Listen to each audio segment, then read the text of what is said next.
He's up. Hi. Why would you go up? He's up. Why would you do this? Because I have nothing of worth on me. Got him.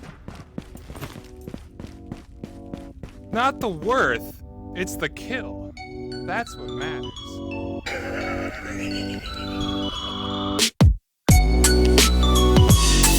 I couldn't even begin to guess how many hours I have in single-player games, and that's not because it's too many to count. It's actually the opposite. Far too few. And I know, it's not exactly a popular thing for most people to say.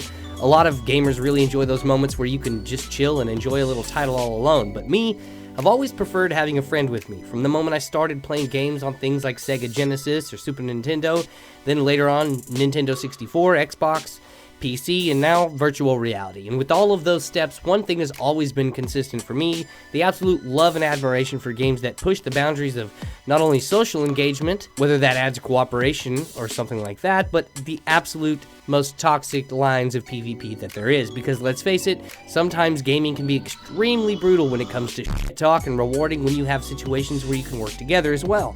And so many games have done these things well, from amazing PC classics like Arma to the modernly adapted games like PUBG. But in this day and age, the gamer doesn't look for average. The gamer doesn't want easy, and the true FPS gamer wants realism with unforgiving gameplay that delivers on what's promised. It's that simple.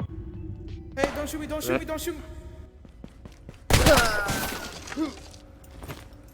I don't know who got him, but He said, don't shoot me, don't shoot me, don't shoot me, and then I dropped a grenade and killed him. I'm sorry. Why do people make me feel bad in VR? Damn. This is where games like Arma really stood out for its time, adding that realism to the match that was just too insane to me for any other developer around them at the moment. But now we get a game like Escape from Tarkov that really pushes those toxic boundaries I mentioned earlier, where you have to question every move that you make because you have no idea who to trust, leading you to eventually stop trusting every random person in a game and just shoot anything that freaking moves. Squeaky, is anybody in Squeaky?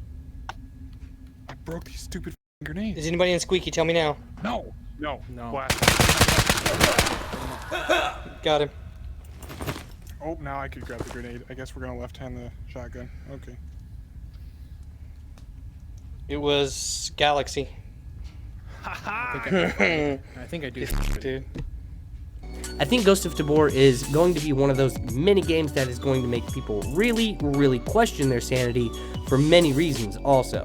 Firstly, and most importantly, the average player is just simply put going to die more than they make it out of right alive, and that's going to be pretty rough for most people to accept, but it's the fact. Someone has to go down, and this game won't cater to you. I think it's going to be something that's going to frustrate a lot of folks eventually. It'll make them even stronger, though, for it, and better in the long run, in my opinion. There are definitely going to be plenty who can't take the heat and just have to bow out, but I feel like PvP in this is just going to push people into this genre who have never really even been a huge fan of shooters before. Maybe you're just basic type shooter people, but for the simple fact of how engaging this entire thing is and how much more is going to be added, and probably the biggest amount of influence is going to come from the amount of friends you're going to start hearing saying that they're playing Tabor and that they can't come play with you right now. Because trust me, it's just getting started. Wait. Hold on. Stop shooting. I'm almost late. I don't have much time. We don't have that much time. Stop. What are you Just a talking second. about?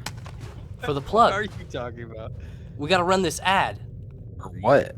Have you guys heard of Zenith? Yeah? Yeah? Is this guy really advertising a VR game in another VR game? You're damn right I am. That's right, Zenith VR, the #1 MMO on the scene, is making massive waves in VR right now, especially with the launch of PlayStation VR 2, where Zenith debuts on the 22nd of this month. With multiple classes to choose from, a new upcoming Cyber Ninja class that's just insane, upcoming player housing, and the added flexibility to change up roles with each class, the game has always had a huge spot in my heart. From raiding with friends to questing it out, I've never found myself without something to do or somewhere to go, and they've given me even more reason to snag a PS5 with the exclusive Mecha Dingbo Pet. Because yeah, they have a creature catching mechanic in-game, almost like a real-life Pokemon. It's pretty nutty, and if you're a PC VR nerd like me, they even have full-body tracking. So come pick a class, level up, stop by, and say hi if you see me in-game. They added a squad system the other day, and for some reason it's just one of the neatest things. Looking back on the literal tens of thousands of times I've clicked a ready up button in various games like PUBG, Apex, Fortnite, Tarkov, Ring of Elysium, Last Tide, Cuisine Royale. Man, I've played a lot of Battle Royales, because whatever other half-baked Battle Royales out there, I'm sure I've touched it too, but I just never stopped to imagine that I would one day really actually be placing my physical hand like on a ready button to engage it on a virtual screen through a screen that's attached to my face in full 3D with 6 degrees of freedom. Like, things just are getting out of hand really fast. And I think one of the biggest frustrations for me right now is the fact that I have introduced so many friends, I mean so many friends, to virtual reality, and basically none of them have taken it up yet. It's not like I expect them to take it up like me, but they just haven't even taken it up really. And it's like they just don't understand how good it really actually is for them, because it really is just truly better in every aspect. Take almost any of your favorite games from your childhood and you can either visit them or play a game that is basically a clone of it at this point. And if you can't find it, then guess what? It's just not made yet, but you can bet your sweet little cheeks it will be. Just like all the old school movie remakes we're seeing now. So too will VR games be the host for all of your favorite pastime games one day, especially when more AAA studios start getting involved, or, you know, at least all the studios that own the rights to a lot of these games that we loved and adored. But honestly, who knows if we really even need some of those, because the moments I'm having in games like just Ghosts of Tabor and other fantastic titles that are going to be launching in the future are just too good to be true anyway. Opening squeaky. Whoa, who's that? Oh no, is that you? I said I was in there. Why'd you do that to me? Why'd you do that to me? No, see you. I can imagine a day where every gamer has access to and at least somewhat regularly plays VR, because that day is definitely coming. I just can't say when, and it's really hard to tell, but the biggest piece of advice pie that I could serve to anyone watching this is games like this where intense, unforgiving, brutal, backstabbing, toxic yet fun PvP are already happening. So snag a friend, bring them in, then shoot them in the back. I mean, teach them the way to have fun, because the sooner that happens, the sooner this experience grows. And until next time, catch me on Twitter, where a lot of these random thoughts can be found, because I've been using it a little bit more lately, actually for the first time in my life lately. So let me know what you're looking forward to from this game down in the comments. If you're even getting it, God bless and peace out.